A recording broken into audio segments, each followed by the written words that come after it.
Video seorang guru menangis saat mendapatkan kado perpisahan dari muridnya viral di media sosial TikTok.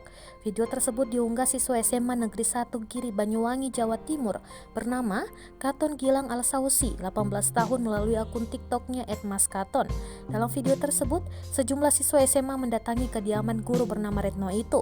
Mereka menyerahkan sebuah bingkisan yang awalnya dikira parfum atau minyak wangi oleh Retno. Namun, setelah dibuka rupanya bingkisan tersebut berupa ponsel.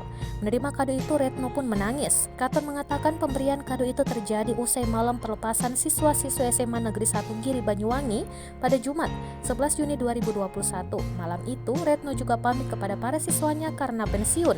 Niatnya, ia dan teman sekelasnya di kelas 12 IPS 2 ingin memberikan kado kepada guru yang dianggap baik dan sabar tersebut. Ia juga mencontohkan saat buka puasa bersama saat puasa lalu, sang guru tiba-tiba datang dan membayar biaya makanan. Saat memberikan kado itu, ia bersama teman-temannya mengaku terharu karena Retno sempat menangis. Ia menambahkan ide memberikan ponsel sudah lama direncanakan. Awalnya ia dan teman-temannya bingung kado apa yang akan diberikan. Ide membelikan ponsel muncul karena ponsel Retno kerap penuh memori penyimpanan saat diminta untuk memotret.